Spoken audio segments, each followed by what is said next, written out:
I started reporting College Unbound a couple of years ago, before it came out in 2013, I spent a lot more time on college campuses and in high schools and with employers talking about the outcomes of higher education. What did parents and students want out of college as they were looking at it? What did older students want as they were thinking about going back? And of course, what did employers want out of this system? And what I came to realize was that institutions know so much more about their students than students know about their institutions. And I really wanted to level the playing field in writing College Unbound. So I'm glad that college officials are reading it, but it was mostly aimed at students and parents because I really wanted to aim that, even that playing field that I saw so uneven in reporting the book. I'm not an academic, I'm a journalist. And so I approach this again from the outside, and I go and I talk to the experts, I look at the research. In journalism, they say 3 anecdotes equal a trend. I look at both the quantitative and the qualitative research, and then try to translate it for a lay audience. And much of what I'll be doing today is looking at the research and looking at the trends over the last 20 years or so. My hope today is to push you to be thinking about the future of higher education in a new way. In many ways, because you're here today and because of what your institutions are already doing, you've been on the leading edge. And in many ways, I don't think that's good enough anymore.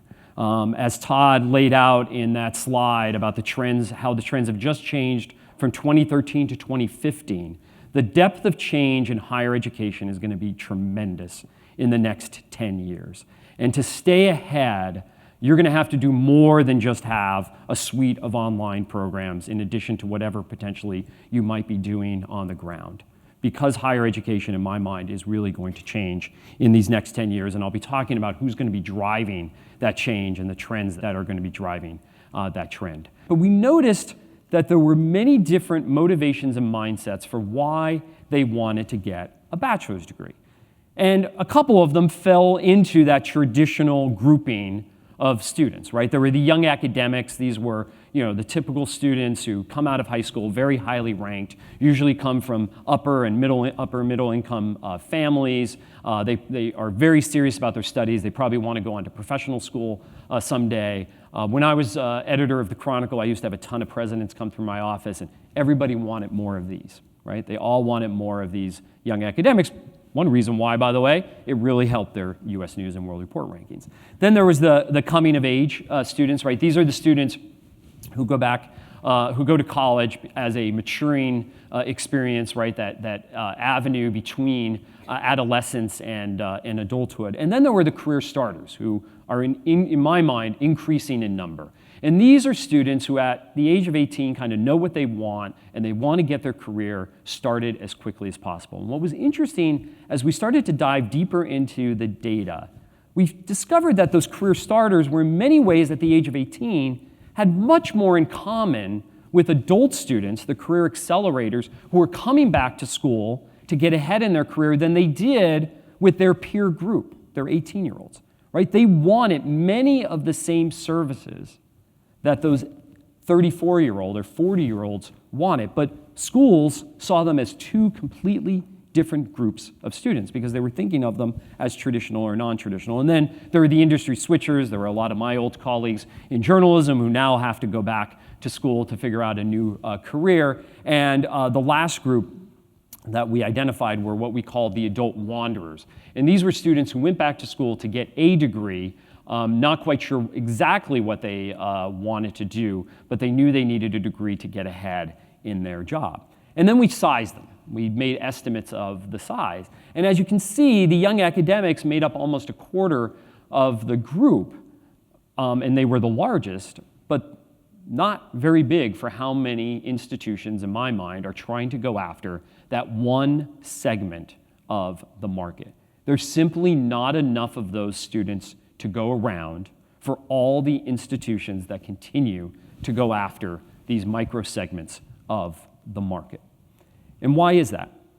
Well, first of all, institutions have a lot of debt, right? We tend to talk, Todd mentioned in his opening, right, the student debt bubble, right? All the numbers that we hear every day, the stories that we see every day in the newspaper talk a lot about student debt. We rarely talk about this number, institutional debt, right? Which has almost doubled just since 2001, according to Moody's Investor Services. Now, we all have debt in our lives, right? We have debt to buy cars and buy houses, but we expect our salaries to at least be maintained or go up when we take on that debt. And the problem right now in American higher education is that 75%, it's an amazing number to me, 75% of American colleges and universities have flat or declining net tuition revenue. 75% according to Moody's. I was talking to a CFO at a small private college recently, and he was telling me that their net tuition revenue today is the same as it was in 2008. Net tuition revenue, same today as it was in 2008, even though they've been raising their sticker prices by 4% every year. And I said, well, what's your plan? He said, we have no idea. We have no idea. We're just going to keep raising that sticker price as much as we can to at least generate the same amount of revenue we did in 2008. And what I think is happening as I've been researching this next book is that 40 years ago, when fewer people needed a bachelor's degree to succeed in life, you used to go to college to kind of get that broad education, right? This is the traditional model of how we've seen the American life, right? Post-World War II, this was the life that my father, who was about to turn 80, lived, right? He got his college education, graduated and went and worked for one employer for 33 years, and then one day he decided to retire and retired, right? Very linear, very simple.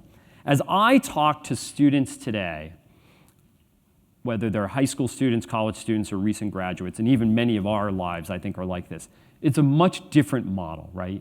It's a much more wide open sea that we're trying to navigate, and it's much less linear than my father's life was. This is a model that Tony Carnevale, who's an economist at Georgetown University, recently came up with. And he looked at Bureau of Labor statistics going back to the 60s and 70s. And in 1983, he saw a switch.